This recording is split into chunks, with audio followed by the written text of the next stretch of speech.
What up, gatekeepers? Back at you with another episode of Off the Court. Again, today I apologize. I don't have expensive equipment with me, so I don't have my special mic. So if the audio is a little off, just know I'm recording this off my phone right now with a video, so we can also post it on our TikToks and Instagrams. Today, I wanted to talk about probably one of the most influential pieces of advice that I've ever received, and probably the biggest thing I've probably struggled with throughout my life until I kind of started this Close the Gate journey and I could see it in other kids.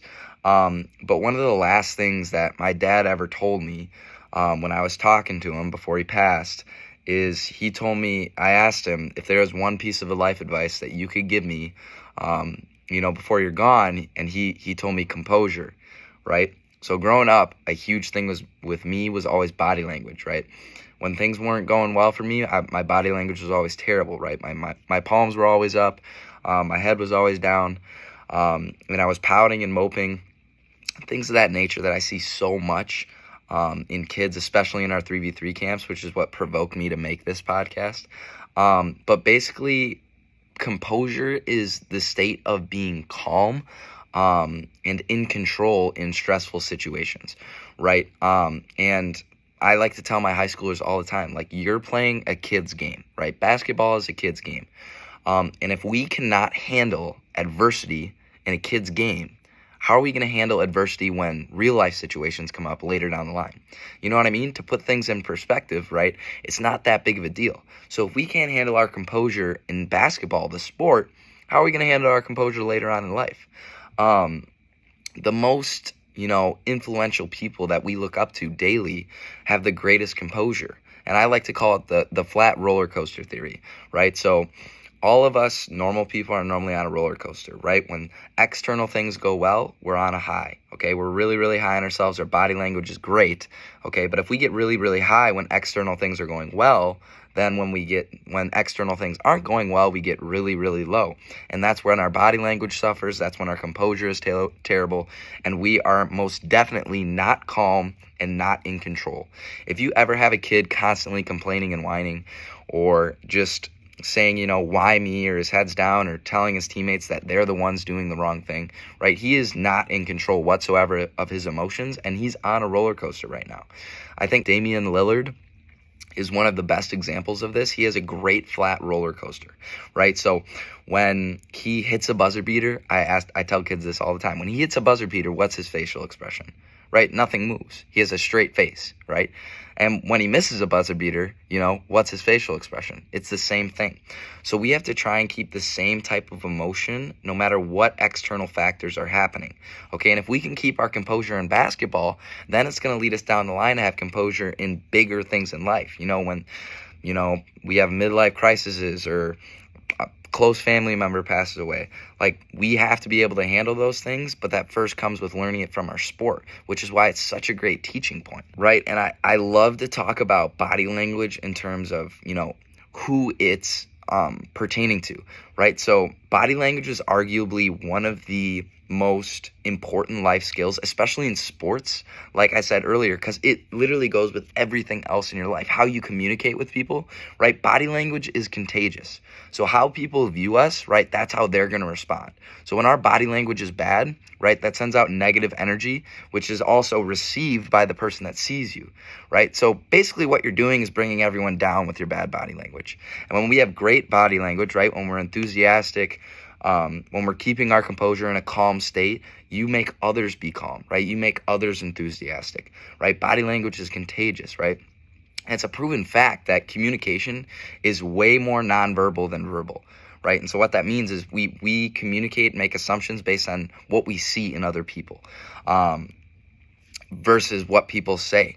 And that's another one of the greatest life skills I've ever learned, is that, and I'm sure you've heard it before, actions speak louder than words. But what this means actually is, and in terms of a leader standpoint and someone that runs a business, and what I want my coworkers to do, I tell them a lot of things, but I have to act in that way more than what I tell them, right? So being early before training sessions and things of that nature, preparation before training sessions, attention to detail and organization. Like, our CTG scale folder is absolutely ridiculous on the amount of things that we've learned and recorded to, grow the business.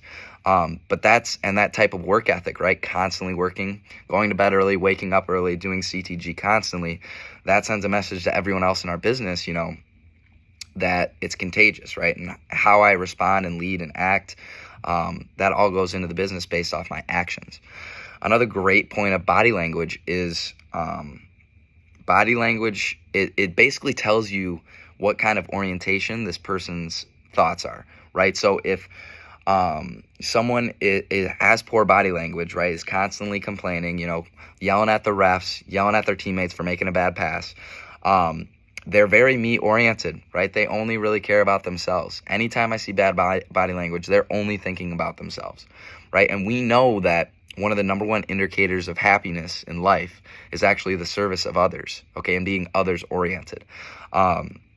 And so when we find people with composure and great body language, right, these are people that are other people oriented, right? It doesn't necessarily, it matters to them, but it doesn't affect them outwardly if things aren't going well in their life, because they know they can make a difference internally if they focus on others, right? And so that's another great way to kind of tell you what type of person someone is if they have bad body language or great composure.